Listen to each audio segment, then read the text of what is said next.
अच्छा सुनिए ना, क्या आप किसी काम की जल्दी में हैं या कुछ करते हुए इस वीडियो को देख रहे हैं, सुन रहे हैं? एक्चुअली मैं इसलिए पूछ रही हूँ क्योंकि ये कोई न्यूज़ या इन्फॉर्मेशन देने वाला वीडियो नहीं है। ये वीडियो बस कुछ पल अपने लिए निकालने की कोशिश है, क्योंकि यहाँ पर हम आनंदमयी माँ के प्रेम और करुणा से भरे शब्दों को सुनेंगे, उन्हें महसूस करने की कोशिश करेंगे और ये समझने का प्रयास भी करेंगे कि हमारी जिंदगी की उलझनों, परेशानियों और सवालों के बारे में माँ हमें क्या मैसेज देना चाहती है, क्या गाइडेंस देना चाहती है। इसलिए अगर पॉसिबल है तो थोड़ी देर के लिए रुक जाइए, या तो आप इस वीडियो पर कुछ मिनट इन्वेस्ट कीजिए अपनी जिंदगी के लिए, या फिर जो भी काम है उसे कंप्लीट करके फिर आप इस वीडियो पर आइए, क्योंकि यहाँ पर हम किसी रिजल्ट पर पहुंचने की जल्दी में बिल्कुल नहीं है। बस सुनना है, महसूस करना है और खुद से जुड़ना है। तो चलिए बिना किसी जल्दबाजी के बहुत आराम से, प्यार और भरोसे के साथ इस बातचीत और इस जर्नी की शुरुआत करते हैं। नमस्कार दोस्तों, आप सभी का स्वागत है आनंद सूत्र चैनल पर। और अब आपसे कुछ सवाल।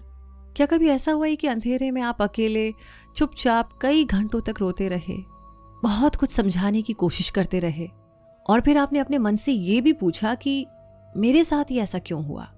और क्या कभी आपको ऐसा लगा कि ये दुनिया इतनी कठोर क्यों है, इतनी निर्दयी क्यों है, जिसने कभी नरमी का वादा ही नहीं किया? और उस सारे दर्द के नीचे कहीं ये सवाल उठा हो कि क्या सच में कोई मेरी बात को सुन भी रहा है, समझने की कोशिश भी कर रहा है?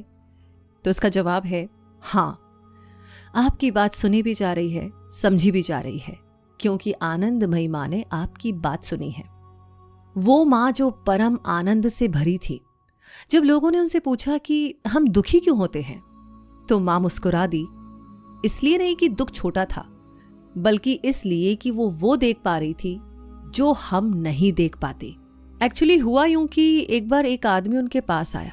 उसका चेहरा आंसुओं से भीगा हुआ था। उसने वो सब कुछ खो दिया था जिसे वो अपनी पूरी जिंदगी समझता था। वो माँ के चरणों में गिर पड़ा और बोला, माँ, जीवन में इतना दर्द क्यों है, इतनी तकलीफ क्यों है? माँ ने उसकी आंखों से नजर नहीं हटाई, उन्होंने उसे रोने दिया। जब उसकी सांसें धीरे धीरे शांत हुई, तब माँ ने कहा, जो कांटा तुम्हारे पैर में चुभा है वो तुम्हारा दुश्मन नहीं है। वो तुम्हें रुकने पर मजबूर करता है, वो तुम्हें नीचे देखने पर मजबूर करता है, और वो तुम्हें याद दिलाता है कि तुम चल रहे हो। हम दुखी होते हैं क्योंकि हम भूल जाते हैं। हम भूल जाते हैं कि हम वास्तव में क्या हैं। हम भूल जाते हैं कि हम कहाँ से आए हैं। हम भूल जाते हैं कि हमारे भीतर किसकी सांस चल रही है।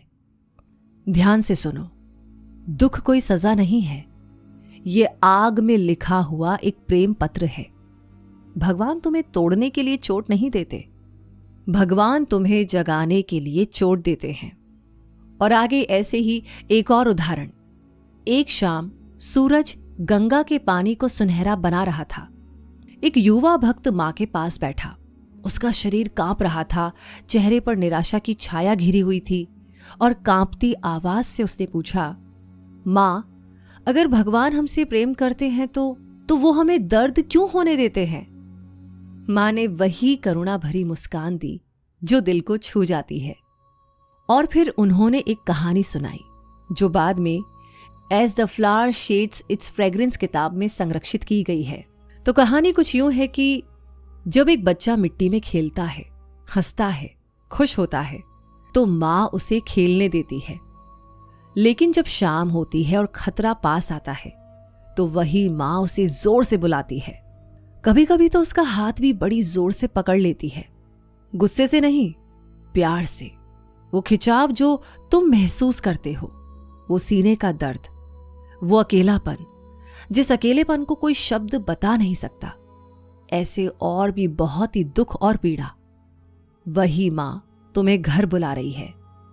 तुम्हें उन चीजों में शांति पाने के लिए नहीं बनाया गया जो टूट जाती हैं, ऐसे शरीर जो बूढ़े हो जाते हैं, ऐसा प्यार जो मुरझा जाता है, ऐसे सपने जो रेत की तरह बिखर जाते हैं।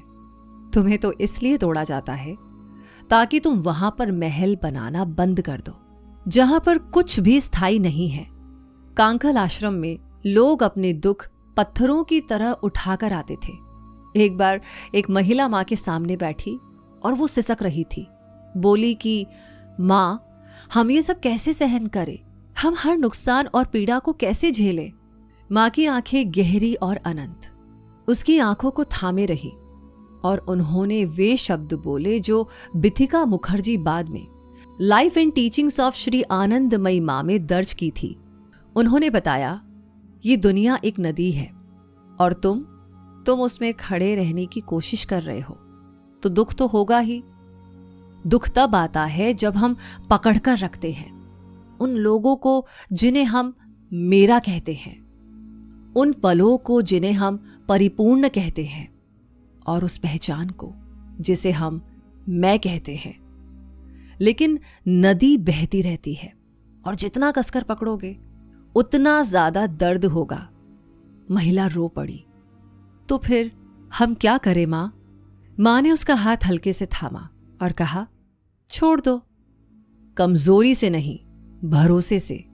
फिर मां ने आंखें बंद की और कहा, तुम सोचते हो कि तुम एक लहर हो, लेकिन तुम समुद्र हो।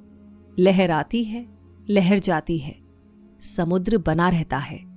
इसी तरह एक विद्वान भी मां के पास आया और उसने शास्त्र पढ़े थे, दर्शन जाना था, लेकिन कहीं भी शांति नहीं मिली। मां ने कहा, दुख अहंकार को तोड़ता है।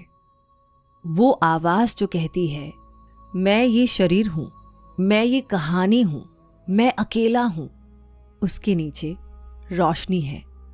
वही रोशनी जो हर तारे में है, वही प्रेम जिसने तुम्हें कभी छोड़ा ही नहीं। इसी तरह एक महिला जिसका बच्चा चला गया था, वो मां के पास आई।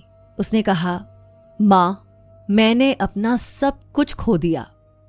मां ने वे शब्द बोले जो Bhai ji mother as revealed to me में संरक्षित किए हैं। तुम्हें सजा नहीं दी जा रही, तुम्हें खोखला किया जा रहा है ताकि तुम बांसुरी बन सको और भगवान तुम्हारे भीतर से गा सके। मां घंटों टूटे दिलों के साथ बैठती थी। वो कहती थी, जैसा कि वर्ड्स ऑफ श्री आनंदमयी मां में दर्ज है, इसे आने दो, इसे जाने दो। तुम ये दर्द नहीं हो, तुम वो जगह हो जिसमें ये आता जाता है। लोग पूछते थे, मां, ये दुख कब तक चलेगा? मां कहती थी, जब तक हम इसका विरोध करते हैं। जिस दिन हम कह देते हैं तेरी इच्छा, उसी दिन कुछ बदल जाता है। दुनिया नहीं, हम। दर्द रह सकता है, लेकिन अब हम उससे लड़ते नहीं, क्योंकि हम उससे बड़े हो जाते हैं। एक साधक ने पूछा कि मां, इस दुख के नीचे मैं कौन हूं? तो जो मां ने कहा वो जवाब जो रिचर्ड लेनॉय ने आनंदमयी हर लाइफ एंड विजडम में दर्ज किया था। मां ने इस बारे में कहा कि शरीर को चोट लगेगी, दिल टूटेगा, मन थकेगा, लेकिन असली तुम अछूते रहते हो। तुम आकाश हो। दुख मौसम है और मौसम गुजर जाता है। तो हम क्यों दुखी होते हैं?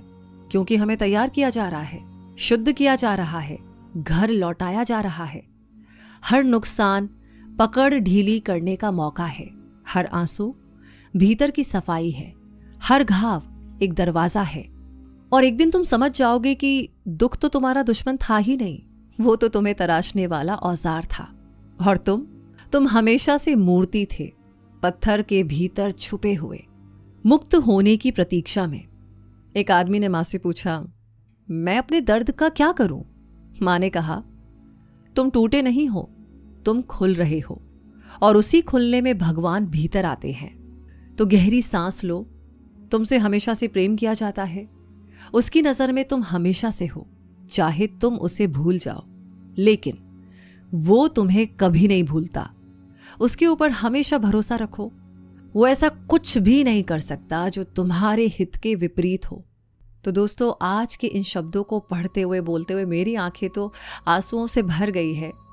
मां की कृपा हुई तो आगे भी हम ज्ञान और प्रेरणा से भरी वीडियोस आपके लिए लाते रहेंगे। चैनल पर बाकी वीडियोस को भी देखिएगा जरूर। हर एक वीडियो में आपको एक नई शांति अनुभव होगी। और हाँ, इस वीडियो को लाइक कर दिया है तो प्लीज, आपकी लिस्ट में कोई भी है जिसे लग रहा है कि इस वीडियो की सबसे ज्यादा जरूरत है, अभी की अभी आप उन्हें शेयर करें। कमेंट सेक्शन में अपना प्यार, अपना सपोर्ट और अपनी ब्लेसिंग्स हमें देते रहिए। साथ ही साथ हमारे चैनल आनंद सूत्र फैमिली का हिस्सा बनने के लिए सब्सक्राइब करके बेल आइकन को प्रेस कर दीजिए। मिलेंगे जल्दी ही, तब तक के लिए शांत रहिए, जागरूक रहिए और अपने भीतर बसे अनंत को महसूस करते रहिए।